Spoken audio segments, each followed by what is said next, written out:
Most people go through life feeling that something is misaligned inside them. They sense a distance between who they are and who they should be, but they rarely manage to explain this sensation. To avoid the discomfort, they learn to wear social masks, acceptable behaviors, and rehearsed emotions. And little by little, they become strangers to themselves. Instead of looking at what they truly feel, they prefer to adjust to what the world expects of them, even if it costs them authenticity and presence. Thus, they create a life that works on the outside but remains empty on the inside. Over time, they develop two versions of themselves, the one they show the world and the one they hide even from themselves. The first is constructed with fragments of identity considered acceptable. The second gathers everything that doesn't fit the social ideal. And when this division grows too large, a profound feeling of alienation emerges, a silent sensation of living as a stranger within one's own existence, present in body but absent in experience. In 1942, a French-Algerian writer, Albert Camus, described exactly this feeling, and society decided to execute the character because of it. His name was Meursault, and the most frightening part is that he lives inside each one of us. Meursault is a strange character, uncomfortable, hard to like. He doesn't display the emotions we expect from him, doesn't follow the emotional scripts that society imposes, and doesn't seem to care about anything we were taught to value. When his mother dies, he doesn't cry. At the wake, he accepts coffee and smokes a cigarette. The next day, he goes to the beach, watches a comedy film, and starts an affair with Marie. Society observes this and thinks, there's something deeply wrong with this man. But is the error really in him, or is the true strangeness in us, who need to constantly pretend to be accepted? Meursault disturbs us because he exposes something we prefer not to see, the possibility that everything we call normal might just be collective theatre, a carefully rehearsed performance to avoid confronting the emptiness of existence. When we look at Meursault, we feel repulsion and fascination at the same time, because deep down we recognize in him something that dwells within us, a silent part that observes everything from afar, that doesn't feel what it should feel, that's tired of pretending. He's the mirror we don't want to face. And perhaps that's exactly why we judge him so harshly, why we condemn him with such conviction, why we need to turn him into a monster. Because if he's just human, if he's just someone who refused to lie, then what does that say about all of us who lie daily? What does it reveal about the fragility of our moral certainties? What does it expose about the artificiality of our emotional performances? Meursault doesn't need to do anything extraordinary to disturb us. His simple existence, his refusal to participate in the social game, his brutal honesty are already enough to destabilize the entire edifice of collective lies upon which we've built our shared reality. What makes this character so disturbing isn't exactly what he does, but what he refuses to do. Lie. He doesn't fake sadness he doesn't feel, doesn't perform grief to please others, doesn't declare an eternal love that doesn't exist within him, doesn't invent remorse to appear human. And this, for society, is unbearable, because we live in a world that values the appearance of emotion more than honesty about its absence. We prefer someone who fakes compassion to someone who admits indifference.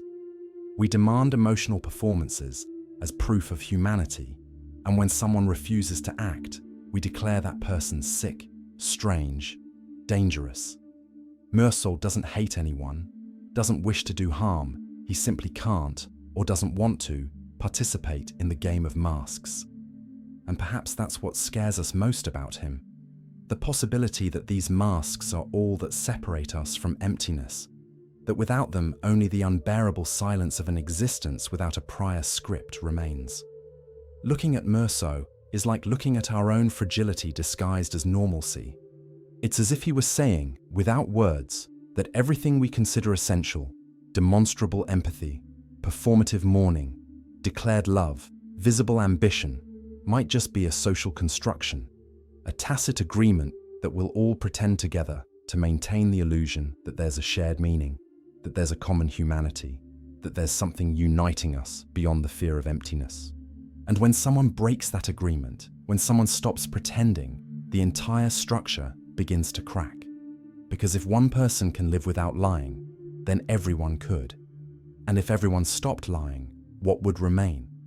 Perhaps only the embarrassing silence of people who no longer know how to relate without masks, who no longer know who they are without the roles they play, who discover too late that they spent their entire lives being characters and never people.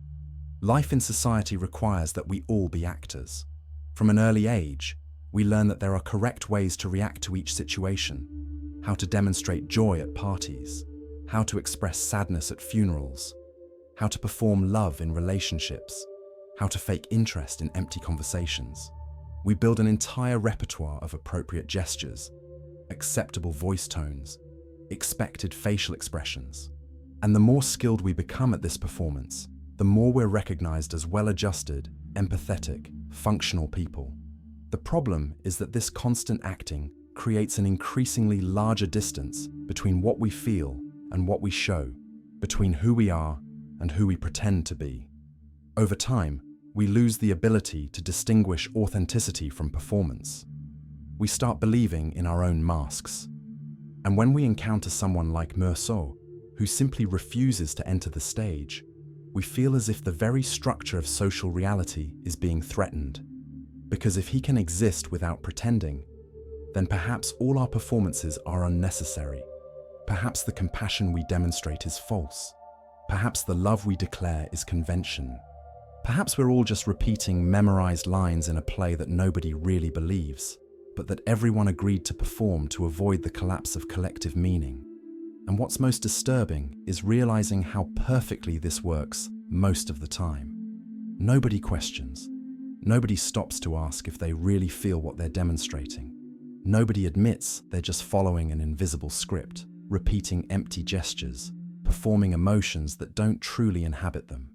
And so we continue, from generation to generation, teaching our children the same art of dissimulation, passing along the manual of how to be accepted instead of the manual of how to be true, until one day someone like Meursault appears and simply says no.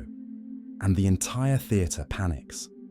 Because if one person can live without acting, then the play loses meaning. And if the play loses meaning, then what do we do with all these false emotions we've kept? What do we do with all these moral certainties built upon empty performances? What do we do with the entire life we've dedicated to being approved instead of being real? Meursault isn't just a literary character from 1942. He's the portrait of a sensation that inhabits millions of people today. How many times have you felt physically present but completely emotionally absent?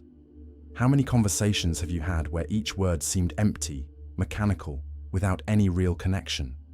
How many times have you looked at your own life and felt as if you were watching everything from afar, like a spectator of your own existence? This feeling of estrangement, of being a stranger within your own life, isn't exclusive to Meursault. It pulses in every person who wakes up in the morning without feeling purpose, who goes to work repeating meaningless tasks, who interacts with people without creating true bonds, who consumes entertainment to fill the void, who scrolls the feed infinitely looking for something that makes sense, who sleeps at night with the feeling of having lived another day that didn't matter. Meursault's alienation is the alienation of the modern world, a life lived on autopilot, where everything functions but nothing really exists. Physical presence, emotional absence, constant movement, internal paralysis, infinite stimuli, existential boredom. And what's most frightening is realizing that this isn't the exception, it's the rule. We live in an era where everyone is connected, but nobody truly connects. Where everyone is busy, but nobody is really doing something that matters. Where everyone is alive, but few are actually living. Meursault simply admitted this. He looked at his own indifference and didn't try to hide it, didn't try to justify it, didn't try to transform it into something acceptable. He simply existed with it.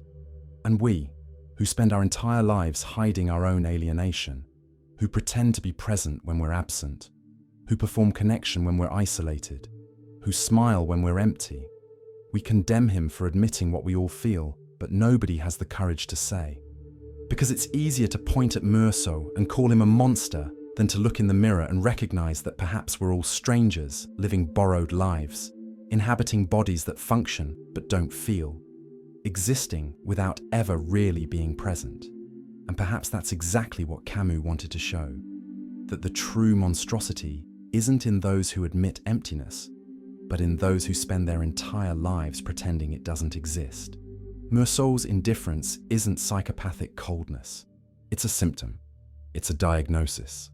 It's the natural response of someone living in a world where nothing seems to have true importance.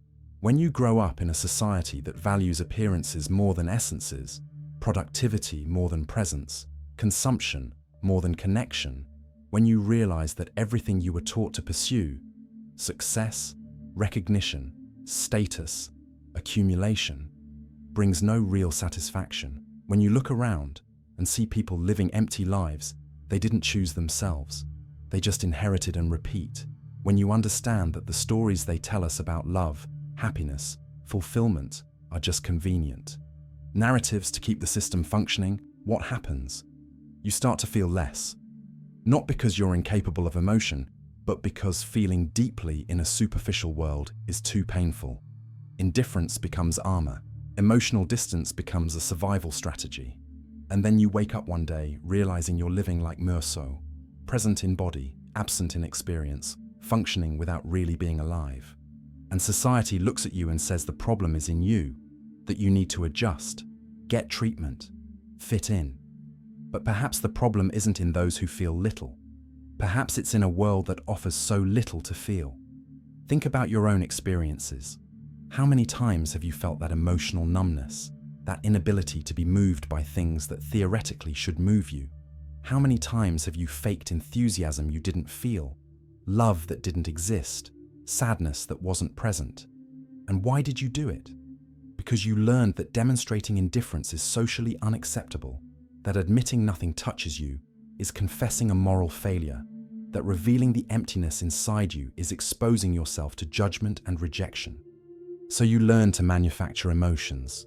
You learn to smile at the right moment, to cry when expected, to be indignant when necessary.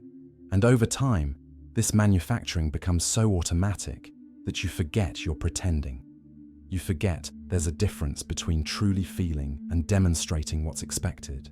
Until one day you encounter Meursault, someone who never learned to manufacture, someone who simply exists with their indifference exposed, and you feel a mixture of horror and envy. Horror because he exposes the lie you live. Envy because he has the courage to be what you hide. Camus constructed the stranger as a philosophical illustration of the absurd. And what is the absurd? It's the brutal collision between two irreconcilable truths. On one side, the human need to find meaning, purpose, explanation for everything. On the other, the indifferent silence of the universe, which offers no answers, no predefined purpose, no guarantee that anything matters. We're born seeking meaning in a world that wasn't built to provide it. We want clear answers in an existence that only offers ambiguity. We desire control over a fundamentally uncontrollable reality, and Meursault perfectly embodies this experience. He lives without seeking justifications, without creating comforting narratives, without pretending there's a hidden meaning waiting to be discovered. He accepts the world as it is, contingent, arbitrary, indifferent.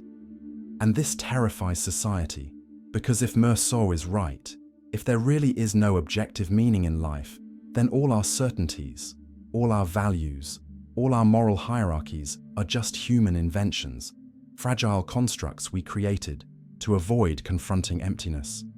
The absurd isn't nihilism. It's not saying nothing matters.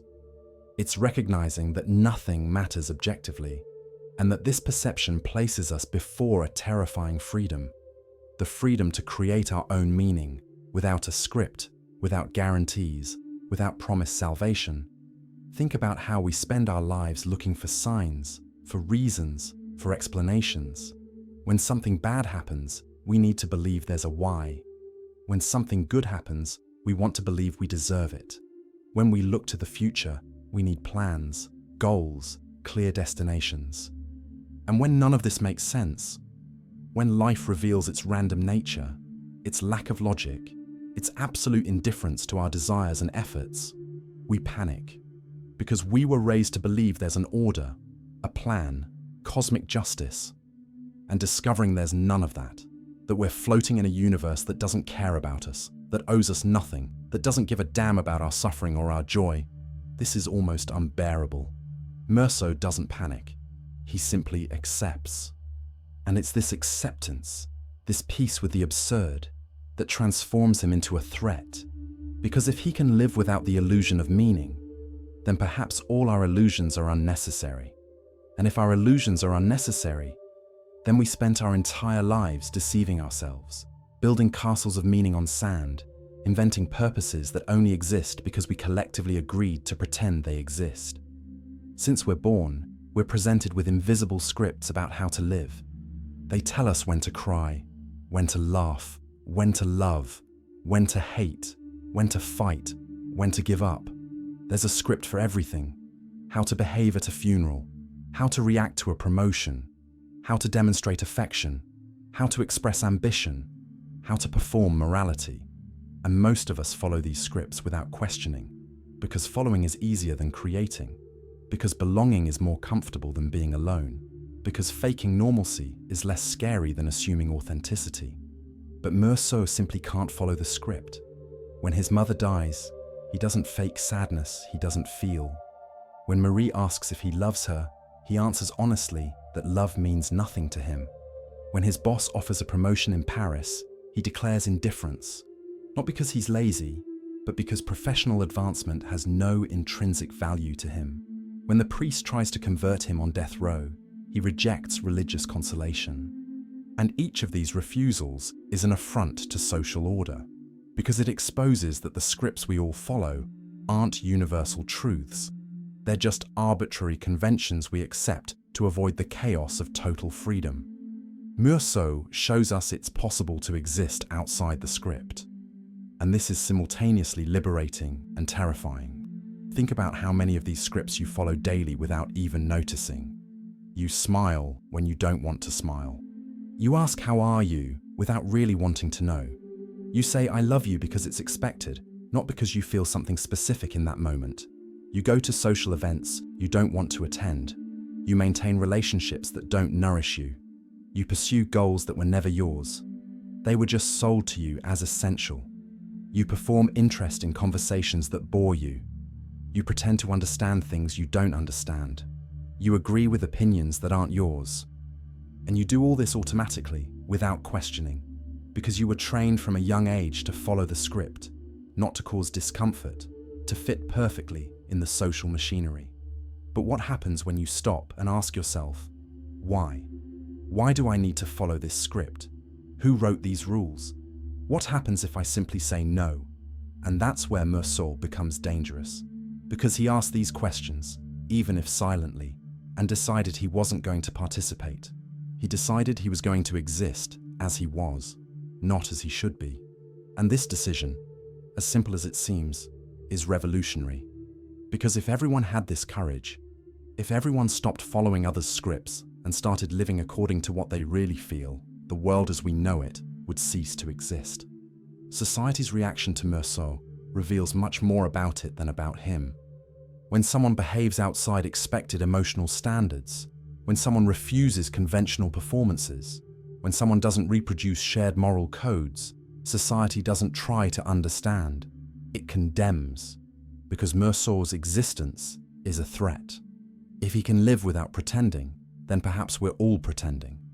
If he can exist without following emotional rules, then perhaps these rules are arbitrary.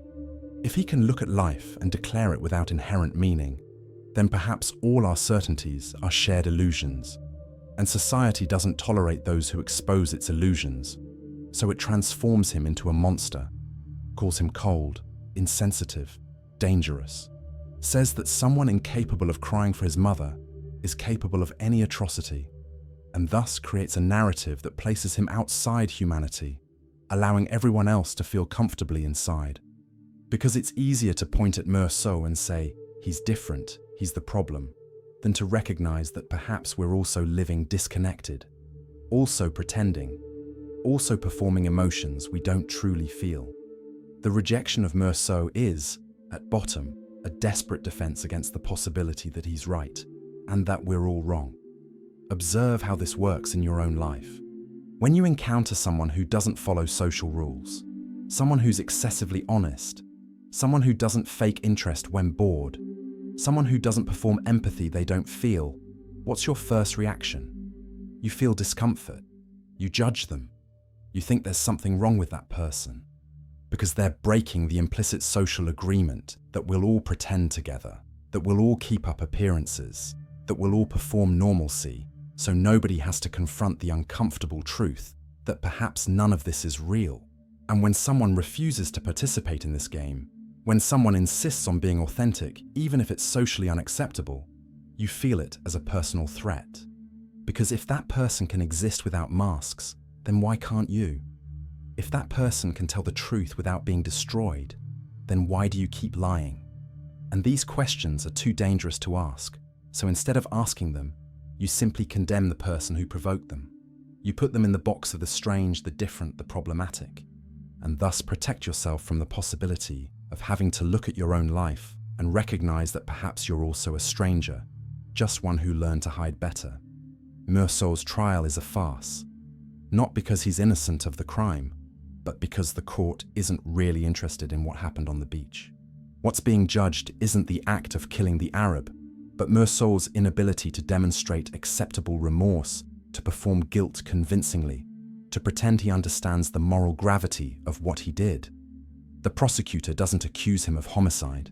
He accuses him of not having cried at his mother's funeral, of having gone to the movies the next day, of not believing in God, of living without clear purpose, of existing outside society's emotional codes.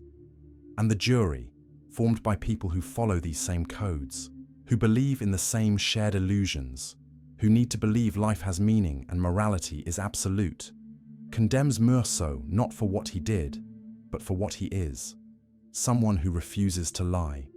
If Meursault had cried, if he'd invented a narrative of repentance, if he'd performed the expected guilt, perhaps he would have been acquitted. But he can't, or doesn't want to, pretend. And this brutal honesty is what condemns him. The court punishes authenticity, rewards socially acceptable lies, and thus reveals an uncomfortable truth. Society prefers comforting falsehood to disturbing truth, prefers those who fake repentance to those who admit indifference, prefers the illusion of meaning to the recognition of the absurd. Think about how our justice systems work, not just legal ones, but social ones. When someone makes a mistake, what does society demand? Not just that the person stop making the mistake, but that they perform repentance, that they cry in public, that they make emotional declarations, that they demonstrate visually, performatively, that they understand the gravity of what they did. And if the person doesn't do this, if they simply acknowledge the error and move on without the expected emotional theatre, they're judged more harshly than someone who actually feels less, but performs better. We value demonstration more than substance. We want the spectacle of redemption, not redemption itself. And this reveals something profound about how we construct our values. They're not based on truth, but on convention. Not on essence, but on appearance. Not on being, but on seeming. Meursault refuses this game. He doesn't say he doesn't regret, he simply can't manufacture a regret he doesn't feel. And for this, in the court's eyes, he's worse than a common murderer. He's someone who challenges the very basis of social morality. He's someone who exposes that our moral certainties depend on collective performances, on tacit agreements, on mutually accepted lies. And when these lies are exposed, when someone refuses to participate in moral theatre, society panics. Because if morality depends on pretense, then perhaps it's not as solid as we thought. Perhaps it's just another fragile construction we keep alive through collective repetition, through shared pretense, through refusing to admit that deep down nobody really knows what's right or wrong, only what's expected. In a world built on masks, brutal sincerity is revolutionary. Meursault doesn't fake compassion he doesn't feel. doesn't invent narratives to seem more human, doesn't adjust his responses to please others' expectations. And this makes him deeply dangerous because his existence questions the entire foundation of social order. If we all had Meursault's courage to say only what we really feel, to live only according to what genuinely matters to us, without pretending, without performing, without adjusting, society as we know it would collapse. Because so many of our interactions are built on courteous lies, so many of our relationships are sustained by mutual pretenses, so many of our institutions depend on all of us agreeing to believe in the same illusions. Meursault exposes that we're all participating in collective theatre, and the play only continues because nobody has the courage to say out loud that the emperor is naked. But there's something profoundly human about this need for shared illusions. Perhaps we need them. Perhaps without them, without the lies we tell each other and ourselves, without the comforting narratives about love, justice, purpose, life becomes unbearable. Perhaps Meursault is right in his honesty, but perhaps this honesty is also a form of cruelty, not against others, but against the very possibility of living in community. And perhaps that's exactly what Camus wants to show us, that there's no easy answer, that both lies and truth carry their own violences, and that each of us needs to decide which violence we're willing to carry. Because there's violence in lying, there's violence in spending your entire life pretending, in never showing who you really are, in dying without anyone having truly known you. But there's also violence in being brutally honest, in refusing every form of social kindness, in constantly exposing the fragility of collective constructions that keep people functioning. And perhaps the question isn't choosing between total honesty and total lies, but finding some middle ground where you can be true to yourself without completely destroying others. But Meursault doesn't find this middle ground. He lives at the extreme of honesty and pays the price for it. And by paying this price, he forces us to ask, is it worth it? Is it worth being authentic if it means being eternally alone? Is it worth refusing masks if it means never belonging? Is it worth living in truth if it means always being in conflict with the world? There are no easy answers, but the simple fact of asking these questions is already revolutionary, because most people never ask them. Most simply accept the masks, accept the lies, accept the theatre, and keep living without questioning.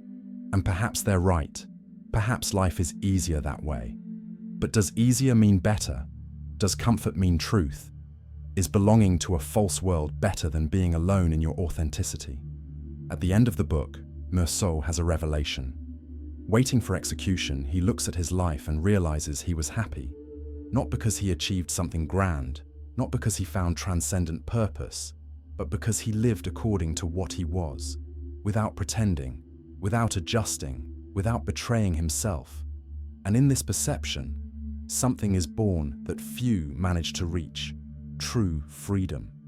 The freedom that comes from accepting the absurd, from recognizing that life has no predefined meaning, and that precisely because of this, each moment can have the meaning we choose to give it. Meursault understands that his entire life was preparation for this consciousness. He lived authentically without realizing its value.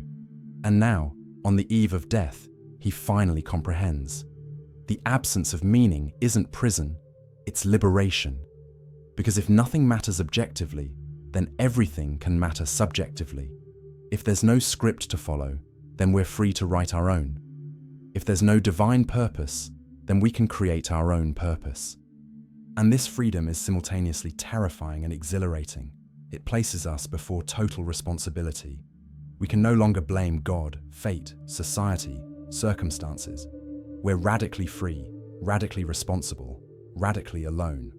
And it's precisely this solitude that allows us, for the first time, to truly exist. Not as copies of an external ideal, but as authors of our own existence. But think about the weight of this. Think about waking up one day and realizing you're completely responsible for every choice you made and will make. That there's nobody to blame when things go wrong. That there's no fate guiding you. That there's no cosmic purpose waiting for you. That you're completely alone before an indifferent universe. And that the only thing that gives meaning to your life is the meaning you create yourself. This is terrifying. It's paralyzing. It's the vertigo of total freedom. And most people flee from this. They prefer to believe in fate, in divine purpose, in greater plans, in anything that removes from them the unbearable weight of total responsibility. But Meursault doesn't flee. He accepts. And in this acceptance, he finds a peace that religious people, people who follow scripts, people who live according to external purposes, can never find. Because Meursault's peace doesn't depend on anything external. Doesn't depend on divine approval, social recognition, material achievements. It comes from within, from this profound understanding that he's free, that he always was free, that freedom was there all along, but he was too busy looking for external meaning to notice it. And perhaps that's what Camus wants to tell us, that the search for meaning is the prison itself, that while you look for purpose outside yourself, you'll never be free. That only when you accept there's no objective purpose, only then can you create your own purpose. Only when you stop looking for answers can you begin to live the questions. Only when you accept the absurd can you begin to truly exist. Camus' warning couldn't be clearer. Living disconnected from yourself, performing emotions you don't feel, following scripts you didn't choose, is a form of death in life. It's existing without being alive. It's breathing without feeling. It's occupying space without inhabiting the world. And the tragedy isn't in Meursault, who at least had the courage to live authentically until the end. The tragedy is in all those who spend their entire lives pretending, adjusting, betraying themselves little by little, until one day they wake up and realize they no longer know who they are, that they've completely lost contact with anything they once called essence. How many people live like this? How many wake up every day and put on a mask before even brushing their teeth? How many go to work playing a role, return home playing another, meet friends playing a third, and at the end of the day, alone with themselves, realize nothing real is left? Camus tells us, this is the true horror. Not physical death, but emotional death disguised as normalcy. Not the end of life, but an entire life lived without presence. And what's most frightening is realizing how common this is, how accepted it is, how it's even encouraged. Because an authentic person is dangerous. They question, they destabilize, they expose collective lies. So we prefer people dead in life, as long as they're well-behaved, well-adjusted, well-integrated into the system. We prefer functional zombies to living and uncomfortable human beings. Think about your own trajectory. At what moment did you start betraying yourself? At what moment did you decide being accepted was more important than being true? At what moment did you trade authenticity for approval, presence for performance, essence for appearance? Was it a specific moment, or was it a slow process? A gradual erosion of your truth until one day you woke up and realized you no longer knew who you were. And the worst isn't having done this once. The worst is continuing to do it every day, knowing you're doing it, feeling the pain of this constant betrayal, but being unable to stop because stopping would mean confronting everything you built on lies, would mean admitting you wasted time living someone else's life, would mean having to start from zero with no guarantee it'll work out. So you continue performing, continue pretending, continue dying slowly inside while smiling outside. And you call this adult life, responsibility, maturity. But Camus challenges you. This isn't maturity. This is cowardice disguised as pragmatism. This is death disguised as life. This is the absurd accepted without consciousness, lived without revolt, endured without questioning. If Meursault scares us in 1942, imagine what he'd say about today's world. We live in an era of alienation on an industrial scale. We wake up, and the first thing we do is grab our phone, not because we want to, but because we've become slaves to the instant dopamine it offers. We scroll infinite feeds of edited lives, performed happiness, staged achievements, and compare our messy reality with these polished fictions, always feeling insufficient. We go to work executing tasks that don't matter to us, at companies we don't respect, for salaries that barely cover bills, and we call this earning a living. when in reality we're losing our lives, trading time for money, trading presence for survival, trading authenticity for security. We return home exhausted and throw ourselves in front of a screen, consuming series, videos, content, anything that fills the void, that distracts us from the uncomfortable question, what am I living for? We have thousands of digital connections and no real connection. We're constantly stimulated and profoundly bored. We're free to do anything and incapable of doing anything that truly matters. And the worst part is we've normalized this. We call it adult life, responsibility, reality. We say, that's how things are, and keep functioning, increasingly distant from ourselves, increasingly strangers within our own existence. Meursault is no longer a literary exception. He's the portrait of modern humanity. And if this doesn't scare us, it's because we're already asleep. Think about how many hours a day you spend on autopilot. You wake up, grab your phone, scroll the feed without really seeing anything, just consuming empty stimuli. You get ready repeating the same mechanical gestures. You go to work the same route, greeting the same people with the same empty phrases. You execute the same tasks you executed yesterday and will execute tomorrow. You return home, eat something quick, throw yourself on the couch, watch something you won't remember tomorrow. You sleep, and the next day, everything repeats, and you call this life. But how many of these moments did you really live? How many of them were you really present? How many of them did you consciously choose, instead of just following the automatic script that was programmed into you? And when you stop to think about this, when you really look at your life and realize you're living on autopilot, that you're just surviving instead of living, that you're functioning instead of existing, what do you feel? You feel that Meursault sensation, that profound indifference, that disconnection, that feeling of watching your own life from afar. And then you understand, you're also a stranger, you're also alienated, you're also dead in life. The difference is, Meursault admitted it, and you keep pretending everything's fine. But perhaps there's a way out. Perhaps the first step is recognizing the stranger within you. That silent voice that observes everything from afar, that doesn't truly connect with anything you do, that feels as if it's living someone else's life, that's tired of pretending, tired of performing, tired of constantly adjusting. This voice isn't the problem, it's lucidity.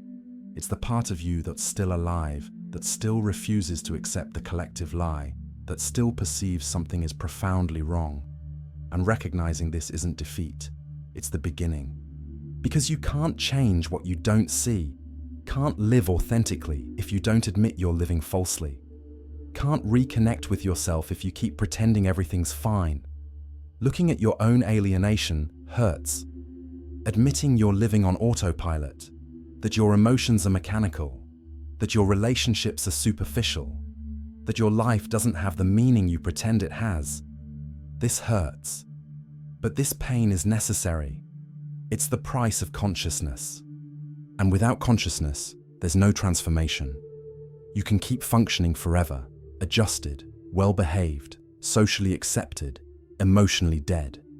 Or you can wake up, can look at the truth, however uncomfortable it is, can stop pretending, can start living according to what you really feel, with what really matters to you, with who you really are.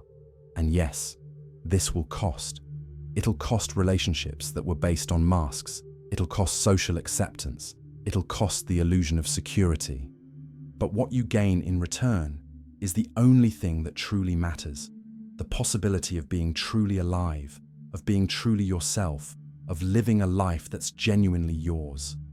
And look, I know it seems impossible. I know when you look at your life, at all the obligations, at all the expectations, at all the masks you wear, it might seem there's no way out, that you're trapped in this role you built, that change is too late, that authenticity is a luxury you can't afford. But Camus would tell you, you can always choose. You were always free. The prison is in your head, not in reality. The chains that bind you are constructed by you, maintained by you, and can be broken by you. It won't be easy, it won't be quick, it won't be painless, but it'll be real. And that, after an entire life of falseness, might be the most important thing you ever do. Because recognizing the stranger within you isn't admitting defeat, it's admitting truth. It's looking at yourself without judgment and saying, yes, I'm alienated. Yes, I'm disconnected. Yes, I'm living on autopilot. And no, this isn't all I can be. This admission, however painful it is the first step toward any real change. Because you can't heal what you don't recognize, can't change what you don't admit, can't wake up if you keep pretending you're awake. Camus doesn't offer ready-made answers. He doesn't say what to do, doesn't promise salvation, doesn't guarantee everything will be fine. He just places us before a choice. Keep sleeping or wake up. Keep pretending or start living. Keep following others' scripts or write your own script. And this choice is frightening, because waking up means assuming total responsibility for your own existence, means accepting there's nobody to blame, no fate to follow, no guarantee you're doing the right thing. But it also means freedom. Means you can create the meaning of your life, can choose what matters, can decide who you want to be. There's no right answer. There's no guaranteed path. There's only you before the absurd, before the silence of the universe, before the impossibility of absolute certainty, deciding what to do with the time you have. And perhaps that's exactly where beauty lies. Perhaps life doesn't need to have universal meaning to be worthwhile. Perhaps each moment can be sufficient if you're really present in it. Perhaps you don't need to be someone important, achieve great feats, leave a legacy. Perhaps it's enough to be alive, to truly feel, to authentically connect, to live according to what's real within you. Meursault discovered this too late, on the eve of his own death. But you still have time. You can still choose to stop being a stranger within your own life, can choose to wake up, can choose to live. And this choice, as simple as it seems, is the bravest you can make. Because choosing to truly live means choosing to truly feel.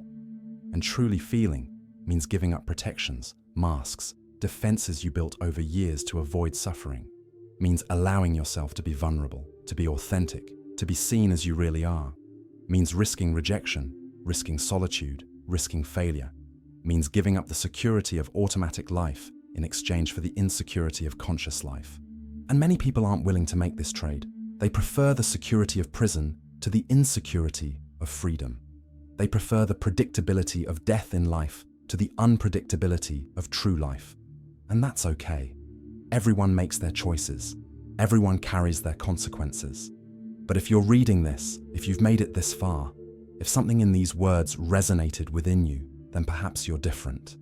Perhaps you're someone who's tired of pretending, tired of performing, tired of living on autopilot. Perhaps you're someone who's ready to wake up, even if you don't yet know what to do after waking. And that's already enough. Because awakening doesn't come with an instruction manual, doesn't come with guarantees, doesn't come with certainties. It comes only with the uncomfortable clarity that you can no longer continue living as you were living. And sometimes this clarity is all you need to begin. So stop for a second. Look at your life. Ask yourself, how many of the things I do are really mine? How many choices did I make because I wanted to? And how many did I make because it was expected? How much of my life is authentic and how much is performance? How much of me is really present and how much is just functioning on autopilot? These questions hurt, but they need to be asked. Because the alternative is spending your entire life as a stranger, present in body, absent in experience, living a life that was never really yours. And when you reach the end, when you look back, what will hurt more? Having lived imperfectly but truly, or having lived impeccably but falsely? Camus already answered. Meursault already answered. Now it's your turn to answer. And there's no right or wrong answer. There's only your answer. And it will determine whether you live or just survive. Whether you exist or just function. Whether you're a stranger or you're yourself. And look, I know all this might sound heavy, might seem desperate, might make you feel even more lost. But I'm not saying this to make you anguished.